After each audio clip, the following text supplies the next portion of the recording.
What's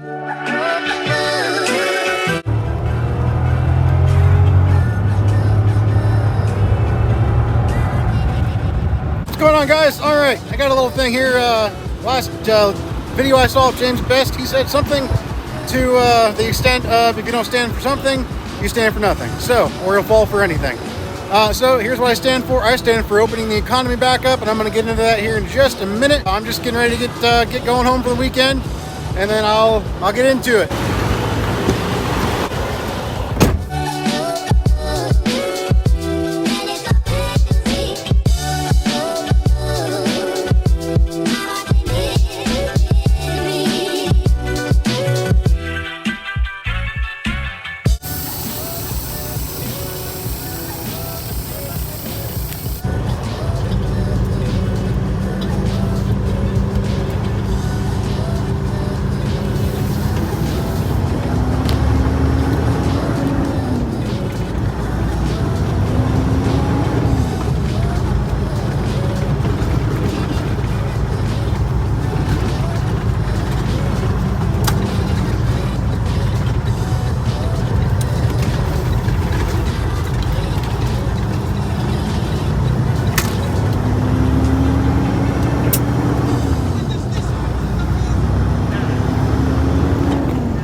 Yes, I want to go camping.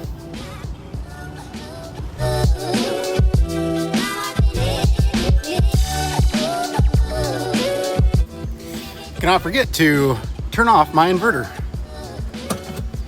You do that, might come back to a dead battery.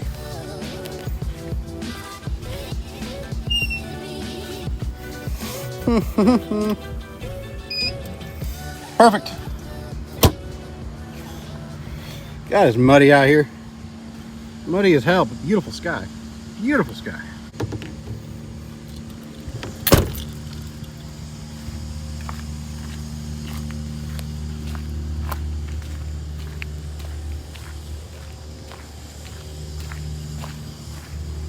So I hit about parking in a dirt parking lot, man. Look at this. It's muddy as hell. Then you track mud all over your truck and all over your car. This thing's filthy anyway. It needs washed bad. Real bad. There we go. See, look how dirty that gets in there. Yeah, gotta clean it.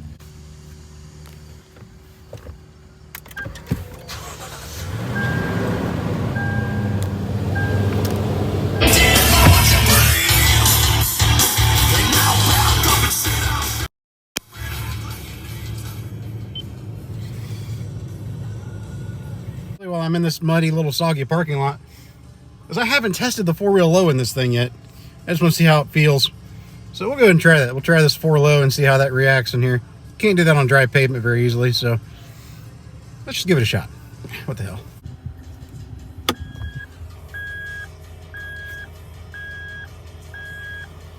Oh yeah, I need to be in neutral on this thing. There we go. Alright, so we're in neutral now. Drive. Woo, feels torquey. Alright. So, give it a shot here. See how it feels. Oh, let's put you in manual mode here. That way we can get you down to first gear. There we go. Oh yeah. Not too bad. Alright. Cool. 4 low. Seems to work just fine.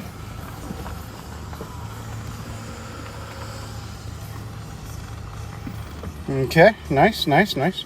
Now let's engage the center diff lock. Just to, right there.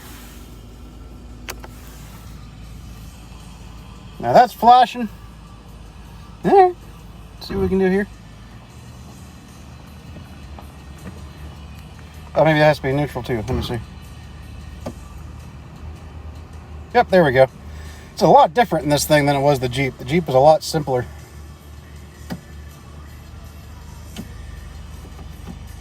All right. All right, here we go.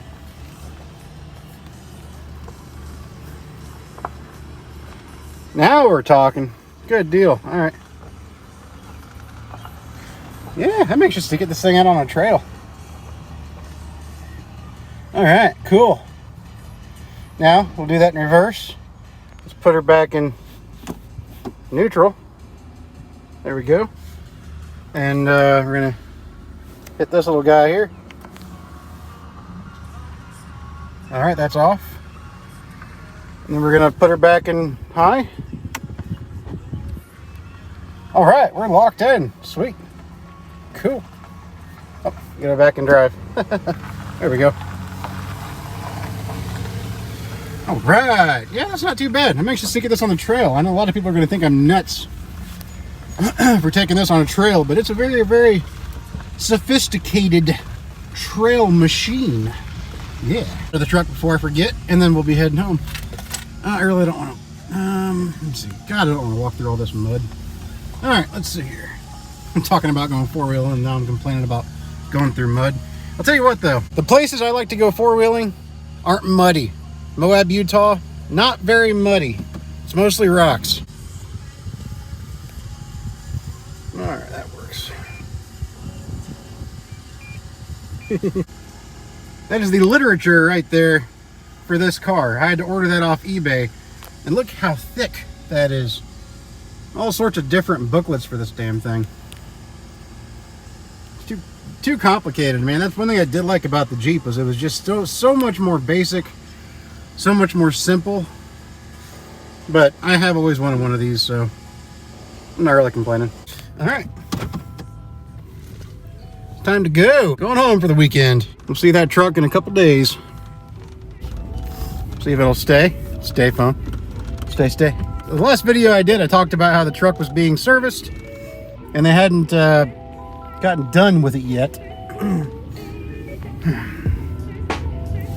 Power steering service, so I had a new filter. Oh, hush up, your seatbelt light. I had a fuel filter, not a fuel filter, but that was basic PM. But I had, the basic PM done, so filters and chain and oil. But I also had power steering fluid, flush, and power steering, filter replaced. And I had 3 drive axle, or 3 drive wheels, had the brakes replaced. So I had, 3 sets of brakes replaced. And that was it. It was the drums and the shoes for all 3 wheels. Be an owner-operator, they say. It'll be fun, they say. Well, that was $2,200. Nah, almost $2,300 for the PM, the 3 brakes, and the power steering service. $2,300 roughly. So anyway, yes, I believe, as James said, and first of all, this is not a jab at James Best one bit. As you guys know, I don't really make response videos. It's not my style.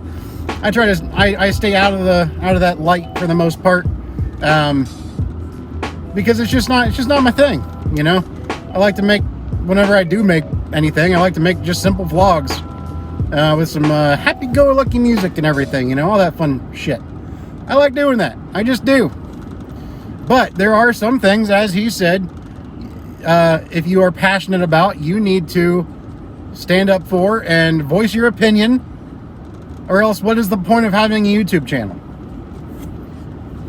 Even though my YouTube channel is very minuscule, it is still there, and I do still participate from time to time. So why not participate in a manner that is, in my opinion, somewhat effective, which is getting your voice heard. As he said, if you stand for nothing, you will fall for anything. And that's absolutely 100% correct. And this is one of those things that I feel very passionately about. And it's not something that it's gotten me in some trouble with my family. I am the black sheep of my family. Everybody in my family are staunch liberals, and I've always gotten along with my family until now, which is sad. Even though I haven't directly done anything to them, or I haven't started any arguments with them. I haven't, they seem to want to bring it to me, and I just don't back down. I'm just not bashful when it comes to what I believe in, and I'm not bashful to voice my opinion with my parents or whoever, and it just does not jive with what they believe in. And it has really it's really not that I've ever really been that close to my parents lately, unfortunately, but it has absolutely shoved a wedge. Absolutely, it's driven a wedge into that. But that's besides the point. Here's the deal. Here's my take on everything. At least on the economy. I'll admit I don't have a whole lot to say on the TST 150 thing. Up there. Oh man. Maybe it'll be better. We'll see. Anyways, all right, now I gotta get going. So anyways, what I was saying was, yes, I believe the economy should reopen. There were a couple points that James was talking about, and he responded to a comment that I made, and I'll address that as well. He was saying that there's a lot of traffic all of a sudden. He was, from what I understood, which he corrected me on his comment, on his response to my comment. But so he responded, and he said that I was what he said was that what I thought he said was that opening the economy up will not help. Because if we open the economy up, people don't have money right now. This is what I understood of it. People won't have any money right now if we open the economy up, so therefore things won't be produced because people won't be able to buy anything because they won't have any money. Okay, here's the thing. We need to open the economy back up so that people can make the money to go out. You little bitch. We need to open the economy back up so that people have a means to an income so that they can make the money to go out and spend, and then not hindsight, but then therefore they will start to stimulate the economy with their own income rather than needing stimulus packages. All right, so yeah, we do need the economy to open back up. But what he was saying was that when he replied to my comment, that he agrees that's part of the issue, but there's more to it. He feels that we need to do. And yeah, there is more to it, but in my opinion, that's the majority of the solution. Because if we don't open the economy back up, people aren't going to work. If people don't work, they don't make any money. People don't make any money, they can't spend any money. So that's the biggest problem right there. They need to make the money so they can spend the money. But anyway, so that's kind of my address on that. So yes, we do need to open the economy back. The economy back up. Then he was also talking about the trucker supporting trucker 150. I think that's what's called the TST 150. Which I'll admit I don't have a whole lot to say on that per se. But what he was saying was that it's, at first he was saying that it's a stimulus and not a bailout. And then later on in the video, he decided to say that, why not just call it a bailout? Because why a bailout? Why is a bailout a dirty word? Okay, so, I can agree with that. Now, what I was going to say, he wanted to say, you bail out airlines and, cruise lines, auto manufacturers.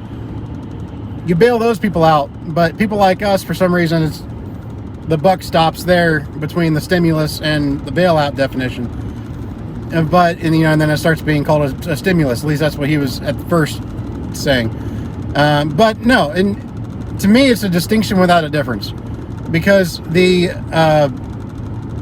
you can say that it's a bailout or a stimulus. I mean, if you're wanting to say it's a stimulus because we're putting the money back into the economy by buying parts for our trucks, and whatever, truck breaks down, we fix it. It goes to the shops, it goes to the parts manufacturers, it goes to all these different people. It changes hands quite a bit. Okay, so yeah, it stimulates that.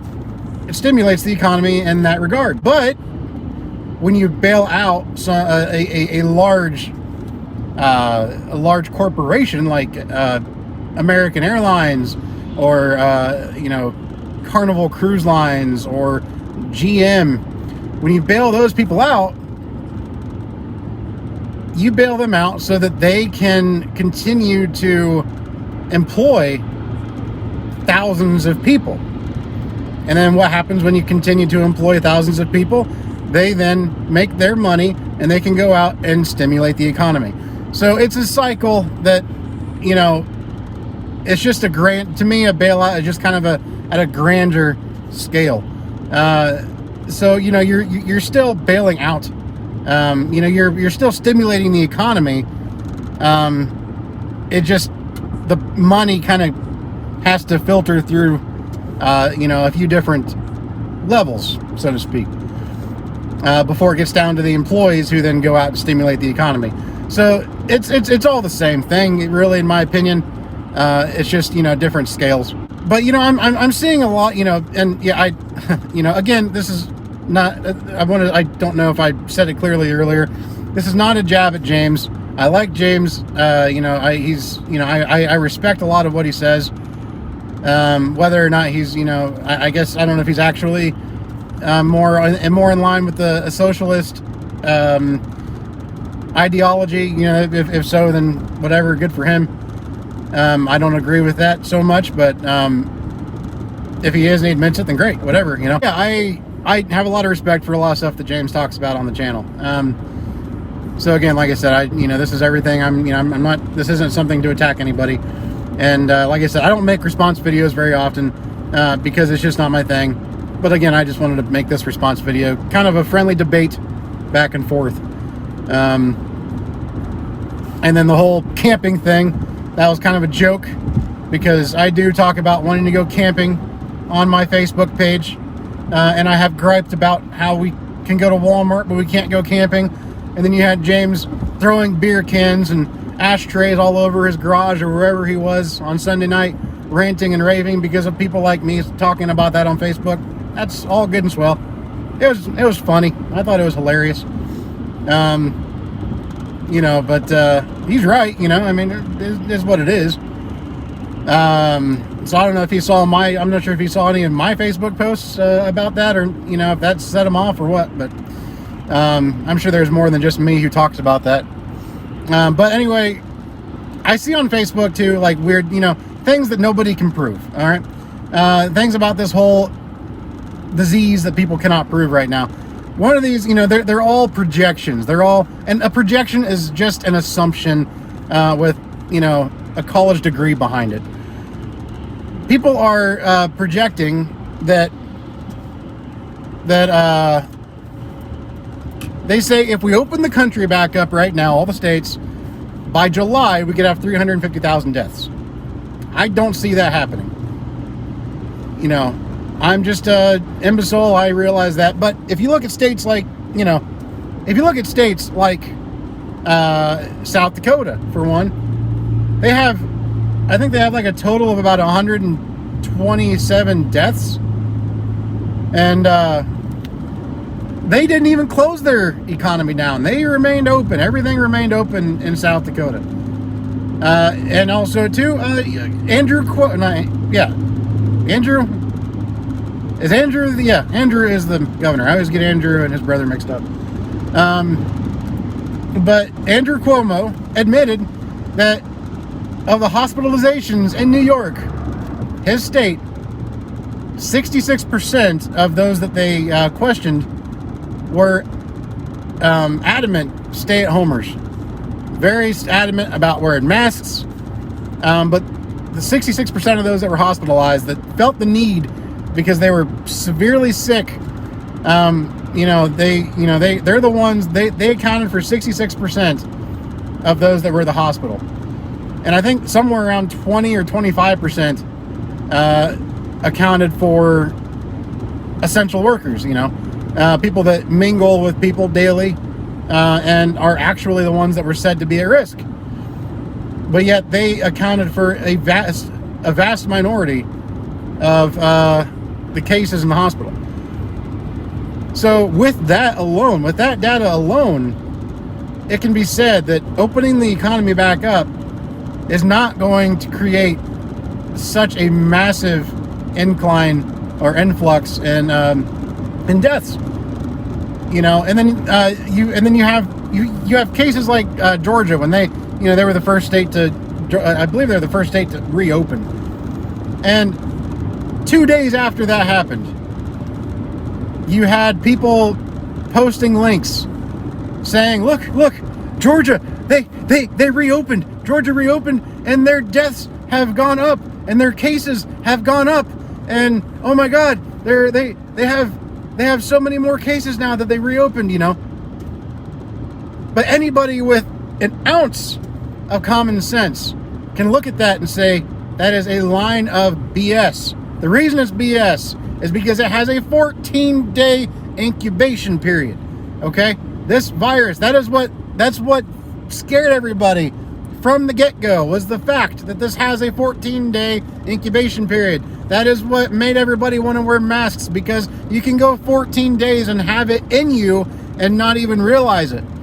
So they want you to wear masks so that you're not spreading germs to other people without the mask and without knowing that you have it, because it can go on for 14 days. That is why the 14-day rule is plastered everywhere. You see signs on the road. You see signs, everywhere that say quarantine 14 days, quarantine 14 days, 14 days, 14 days. That's because that is how long it takes for it to incubate. Now, granted, there might be some anecdotal cases where they do manifest faster than 14 days, but there's no way to prove that they actually manifested in less than 14 days, because there's no way to prove where you got it from and when you got it. At least as far as I know. But anyways, let me get back to the Georgia thing. People were saying, oh my God, Georgia's got all these cases now. They just reopened 48 hours ago. That's impossible. And I'm not saying it's impossible they have more cases. I'm saying it's impossible that the fact that they reopened caused cases to skyrocket in a mere 48 hours. It's not going to happen, because it's a 14-day incubation period. These are intentional, disingenuous manifestations of fear mongering that these media outlets, they put in the headlines. I gotta hold the phone, so it's bumpy here. Things like that, so that they can instill fear into people and make them not want things to reopen. But everybody knows. Steve's a little son of... But everybody knows the incubation period. So when you see titles like that on some media source, think about it, people. Come on, think about it before you see that and you think, oh my God, it really did. And like another thing to think about when you see something like that, when they're trying to blame the reopening, that, they want to say, oh, well, there's more cases after they reopened. Well, no crap, Sherlock. Of course, there's going to be more cases after they reopen, because the case, it didn't disappear. The virus is not, it didn't just poof. It didn't just blow. It didn't just go off in thin air and dissipate and go away. It's still there. It's still going to cause, there's still going to be new cases. So again, just because we reopened, that does not mean the reopening caused those new cases. It does not mean that the reopening, it doesn't mean that at all. Oh God, I got the Rona. You got to think about this stuff. But yes, I believe that we need to reopen the economy. It is, it's, gosh darn it, Dayton, Ohio. Dayton. Or some like to call it Bulletsville. That's my take on everything, guys. Like I said, I don't have a whole lot to say about the TST 150 thing. Other than, it is what it is. I get where people are coming from with it. And yes, there are people that need the stimulus or the bailout or whatever you want to call it. There are, This is a majorly unprecedented time right now. It really is. And people that are going out of business are going out of business. Not really at the fault of their own, necessarily. But in a way, there should be some responsibility bestowed upon them for not being somewhat prepared. But you can't be, I don't care how good of a business person you are, you can't be prepared for everything. You can't. That's just the fact of the matter. Things happen. Apparently pandemics happen. And you just can't prepare for everything. It's just that simple. Not even the Eagle Scouts can prepare for everything. And I'm not one of those guys too. See, that's the thing is, so many people want to say, well, you're either here or you're there. And if you are here, that means you want grandma and papa to die. If you're there, that means you want people to starve to death because you don't want them to go to work and make money. There is a lot of nuance to this whole situation. A lot of nuance. And, that's the crappy part, is that however you talk about it, Jesus Christ!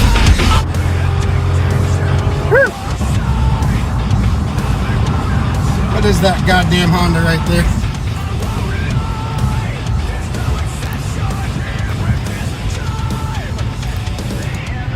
HYB 5336. You little asshole. Because that guy, God, I wish that was on camera. He was coming up on I was looking in my mirror there, and I thought he was going to nail me. He was right there. He was doing at least 30 mile an hour faster than I was. And he came up there and barely missed rear-ending me as he went around me. I'm going to get off here. That's been enough excitement for this day. I'm going to get off here and make my way to the house. I'm going to be home until Sunday morning anyway. And I got to start my typical rounds again. And I'll point out too the fact that I'm cognizant to the fact that I'm very fortunate to be in the position that I'm in as the owner-operator that I am when it comes to the fact that I have dedicated freight to run. And I'm not saying that to brag. I'm saying that to point out that even though I have that opportunity to take advantage of right now, I'm fully aware of the plight that other drivers are going through right now. I fully understand it. I got into where I'm at right now simply because I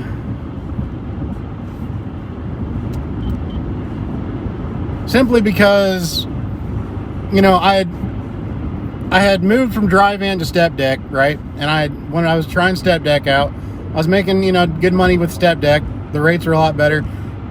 I was basically reading where rates were starting to go on the dry van market. And I'm like, you know what? They're starting to go down. Let me move over to step deck. So I did that. Not long after I did that, my former boss called me and she asked me, she was like, hey, I'm interested in having you come over here as an owner-operator and run this dedicated freight. Would you be interested? And I thought about it for a long time. I talked to a lot of people about it. A lot of other owner-operator friends. And I realized, I'm like, man, if things get bad, if things were to get bad, I would be very grateful that I moved to the position that I'm in now. But at the same time, not without understanding what everybody else is going through had this situation happened, which it did. And I'm extremely, I'm not much of a, not very religious, but I feel blessed and fortunate that I made the decision that I did when I did to come over to this company. So, I get that I might be coming from a position that a lot of drivers aren't, that are strictly running the spot market right now. I get it. But again, that doesn't mean I don't get what you're going through and how tough it is right now. Because I do have to use the spot market generally to get back to get my dedicated freight to go back out with. So I do get it. But anyways, guys, with that said, I'm just going to drive, enjoy the ride, and listen to some music and head on home. So y'all have a good one out there. Stay safe and, be smart. This is a tough time. So be smart about all your decision making. Look, this is a game of chess right now, guys. Look 5 moves ahead before you make that next move, because it is very important to do that right now. So stay safe, guys. We'll talk to you guys on the next video. Later.